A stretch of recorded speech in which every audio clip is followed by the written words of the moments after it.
तो दोस्तों आज हो गया 9 मार्च 2021। बिहार समेत देश दुनिया की बड़ी और ताज़ा समाचार लेके आए सिर्फ आपके लिए। चलिए फटाफट खबर शुरू करते हैं। उससे पहले चैनल को अब तक सब्सक्राइब ना किया हो तो फटाफट चैनल को सब्सक्राइब कर दे, लाइक कर दे, शेयर कर दे ताकि इसी तरह खबर आप हर रोज़ देख सके। चलिए शुरू करते हैं आज की पहली बड़ी खबर। संयुक्त किसान मोर्चा ने लोगों से अपील की है कि वो 10 मार्च को हरियाणा विधानसभा में हरियाणा सरकार के खिलाफ अविश्वास प्रस्ताव के पक्ष में वोट करने के लिए सत्तारूढ़ भाजपा और जेजेपी गठबंधन के विधायकों पर दबाव बनाएं। दरअसल केंद्र के नए कृषि कानून के खिलाफ किसान संगठनों के आंदोलन का नेतृत्व कर रहे एसकेएम की यह अपील इसलिए आई है क्योंकि कांग्रेस बुधवार को बीजेपी जेजेपी सरकार के खिलाफ अविश्वास प्रस्ताव लाने की तैयारी में है। आपको बता दें कि पंजाब के एक वरिष्ठ किसान नेता और संयुक्त किसान मोर्चा के एक प्रमुख सदस्य डॉक्टर दर्शन पाल ने रविवार को हरियाणा के किसानों और राज्य के निवासियों के लिए जारी एक वीडियो अपील में कहा है कि किसानों और अन्य निवासियों को बीजेपी जेजेपी के विधायकों से उनके घरों और कार्यालयों में संपर्क करना चाहिए। उन्होंने कहा है कि आपको विशेष रूप से बीजेपी और जेजेपी के विधायकों पर दबाव डालना चाहिए क्योंकि केंद्र किसानों की मांगों पर सहमत नहीं हो रहा है और उसने 1 महीने से अधिक समय से चुप्पी साध रखी है। आज की दूसरी बड़ी खबर, मल्लिकार्जुन खड़गे का केंद्र पर हमला, बोले महंगाई पर चर्चा से भाग रही है सरकार। जी आपको बता दें कि राज्यसभा में विपक्ष के नेता मल्लिकार्जुन खड़गे ने कहा है कि आसमान छू रही महंगाई से आम आदमी परेशान है और कांग्रेस ने इस मुद्दे पर सदन में चर्चा कराने के लिए कार्य स्थगन प्रस्ताव दिया था, लेकिन सरकार ने उसे खारिज कर दिया है। खड़गे ने सोमवार को संसद भवन परिसर के बाहर संवाददाताओं से कहा है कि महंगाई चरम पर पहुंच गई है और कांग्रेस इस मुद्दे को लेकर सदन में चर्चा कराने का सरकार से आग्रह कर रही है, लेकिन उनकी इस मांग को ठुकरा दिया गया है। सरकार महंगाई पर चर्चा से भाग रही है। उनका कहना था कि सदन में उनकी मांग नहीं मानने जाने के बावजूद कांग्रेस महंगाई के मुद्दे पर अपना विरोध जारी रखेगी। कांग्रेस नेता ने कहा है कि महंगाई से जनता त्रस्त है और विपक्ष इस मुद्दे को लेकर सदन में जनता की समस्याओं को रखना चाहता है, लेकिन सरकार ने इस पर चर्चा कराने से मना कर दिया है। विपक्ष देश भर की बिगड़ती स्थिति को सदन में रखना चाहता है और उससे सरकार को अवगत कराना चाहता है, इसलिए सरकार को कांग्रेस की मांग को स्वीकार करते हुए सदन में महंगाई पर चर्चा कराने की अनुमति देनी चाहिए। उन्होंने कहा है कि पेट्रोल, डीजल और रसोई गैस की कीमत आम लोगों की पहुंच से बाहर है। उज्ज्वल योजना के तहत गरीबों को रसोई गैस का सिलेंडर देने की बात करने वाली मोदी सरकार आए दिन रसोई गैस की कीमत बढ़ा रही है। आज की तीसरी बड़ी खबर, पश्चिम बंगाल, तमिलनाडु समेत 5 राज्य में होने वाले चुनाव को लेकर टाइम्स नाउ और सी वोटर ने मिलकर ओपिनियन पोल जारी कर दिया है। ओपिनियन पोल के अनुसार पश्चिम बंगाल में टीएमसी, तमिलनाडु में यूपीए, असम और पुडुचेरी में एनडीए जबकि केरल में एलडीएफ की सरकार बनने का अनुमान है। ओपिनियन पोल की माने तो पश्चिम बंगाल में भाजपा का दमदार प्रदर्शन के बावजूद ममता बनर्जी के नेतृत्व में टीएमसी वापसी कर रही है। पार्टी को राज्य के 294 में से 154 सीट मिलने का अनुमान है, तो वहीं भाजपा को पहली बार राज्य में 100 से अधिक सीटों का आंकड़ा पार करती नजर आ रही है। वहीं तमिलनाडु में भाजपा की उम्मीदों को झटका लगा है, जहां यूपीए की सरकार बनती नजर आ रही है। दूसरी तरफ पुडुचेरी में एनडीए की सरकार बनने का अनुमान जताया जा रहा है, तो वहीं केरल में सीएम विजयन के नेतृत्व में एलडीएफ फिर से वापसी कर सकती है। असम में एनडीए एक बार फिर से सत्ता में वापसी कर दिख रही है। पार्टी को राज्य की 126 में से 67 सीटें मिलने का अनुमान है।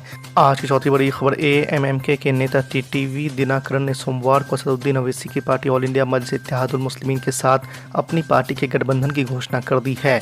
तमिलनाडु विधानसभा का चुनाव दोनों पार्टियां मिलकर लड़ेगी। असदुद्दीन ओवैसी की पार्टी को राज्य में 3 सीटें दी गई है। दिनाकरन ने ट्वीट कर जानकारी दी है कि एएमके नेतृत्व वाले गठबंधन में असदुद्दीन ओवैसी के नेतृत्व वाली एआईएमआईएम को तमिलनाडु में 3 विधानसभा सीटें वानियाबादी, कृष्णागिरी और शंकरपुरम दी गई है। तमिलनाडु में 6 अप्रैल को सभी 234 विधानसभा सीटों पर चुनाव होना है। तमिलनाडु समेत 5 राज्यों के नतीजे का ऐलान 2 मई को एक साथ होगा। आपको बता दें कि दिनाकरन ने यह ऐलान पिछले दिनों एआईएडीएमके के नेता वीके शशिकला की राजनीति से रिटायर होने के बाद किया है। तमिलनाडु के पूर्व मुख्यमंत्री जयललिता के काफ़ी खास रही शशिकला जनवरी महीने में जेल से बाहर आई थी। भ्रष्टाचार के मामले में उन्हें 4 साल की जेल की सज़ा सुनाई गई थी। शशिकला के जेल के जाने के बाद एआईएडीएमके में टूट हो गई थी, जिसके बाद दिनाकरन ने एएमएमके के नाम से पार्टी का साल 2018 में गठन किया था। आज की 5वीं बड़ी खबर, ऑल इंडिया मजलिस इत्तेहादुल मुस्लिमीन के प्रमुख असदुद्दीन ओवैसी ने उत्तर प्रदेश के मुख्यमंत्री योगी आदित्यनाथ पर साधा है निशाना। उत्तर प्रदेश के मुख्यमंत्री इस तरह का वाहियात किस्म का अनाप शनाप कहकर वो भारत के संविधान की तौहीन करें, इंसल्ट करें, और वो संविधान जिस पर उन्होंने ओथ लिया है, और ओथ जब लेते हैं संविधान पर तो संविधान में सेकुलरिज्म कॉन्स्टिट्यूशन का, संविधान का बेसिक स्ट्रक्चर का हिस्सा है। और अगर संघ परिवार बार बार ये कहता है कि वर्ड सेकुलरिज्म ऐड किया गया, तो वो भी उनकी जहालत है। अगर वो भारत के संविधान की आर्टिकल 14, 19 22, 25, 26, 29, 30 पढ़ेंगे तो ये पूरा रिफ्लेक्शन है भारत के सेकुलर ट्रेडिशन का, और ये भारत के संविधान में एक फंडामेंटल राइट्स हैं। तीसरी बात यह है कि चाहे योगी आदित्यनाथ हो या संघ परिवार हो, जब उनको सूट करता हो कहते हैं कि भारत सेकुलर इसलिए है क्योंकि मेजॉरिटी सेकुलर है। अब ये कह रहे हैं कि सेकुलरिज्म की वजह से भारत को पूरे विश्व में जो रिकग्निशन मिलना था वो नहीं मिल रहा।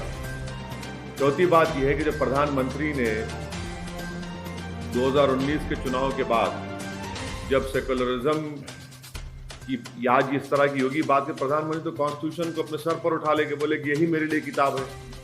तो ये ड्रामा क्यों हो रहा है? प्रधानमंत्री एक बात कहते हैं और उत्तर प्रदेश के चीफ मिनिस्टर उन्हीं की पार्टी के इस तरह की बात करते हैं। चौथी बात यह कि भारत सेकुलर इसलिए है क्योंकि भारत का संविधान सेकुलर है। भारत सेकुलर इसलिए है क्योंकि जो लोग जिसको हम अपने फाउंडिंग फादर्स कहते हैं, चाहे वो नेहरू हो, पटेल हो, मुंशी हो, ये आज़ाद साहब हो, ये मौलाना अबुल कलाम आज़ाद हो, ये सब लोग ये फैसला किए कि भारत सेकुलर होगा। और अगर भारत की पूरे विश्व में अगर इज्जत नहीं है सेकुलरिज्म की वजह से, तो फिर योगी आदित्यनाथ को कंप्लेन करना चाहिए प्रधानमंत्री को कि भाई देखिए भारत की इज्जत नहीं है पूरी दुनिया में। अगर भारत की इज्जत नहीं है तो किसकी वजह से नहीं हो रही है? चीन हमारे जमीन पर कब्जा कर लिया, किसकी वजह से? सेकुलरिज्म की चीन कब्जा करा जमीन पर भारत की। आज हम डेप्सांग को छोड़ रहे हैं तो इसे क्या सेकुलरिज्म की वजह से? हमारे अतराफ में जितने पड़ोसी हैं वो चीन की तरफ देख रहे हैं तो क्या सेकुलरिज्म कैसे देख रहे हैं? आप बताइए उनको, अगर आज पेट्रोल की, डीजल की, एलपीजी गैस की कीमत में इजाफा हो रहा है तो सेकुलरिज्म कैसे हो रहा है? हजारों की तादाद में किसान एहतजाज कर रहे हैं, लाखों की तादाद में भारत में, तो क्या सेकुलरिज्म कैसे कर रहे हैं? नौजवानों को रोजगार नहीं मिल रहा है भारत में, बेरोजगारी बढ़ते जा रही है, तो क्या उसकी जिम्मेदार सेकुलरिज्म है?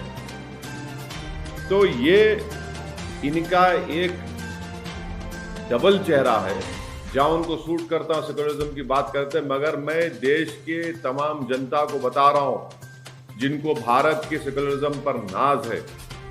आज सेकुलरिज्म है, कल बात आ जाएगी फ्रेटर्निटी पर, कल बात आ जाएगी जस्टिस पर। और उत्तर प्रदेश के चीफ मिनिस्टर को और संघ परिवार को समझना चाहिए कि लिबर्टी ऑफ थॉट क्या है, लिबर्टी ऑफ एक्सप्रेशन क्या है। प्रियम्बल में लिखा गया ना लिबर्टी का मतलब क्या है?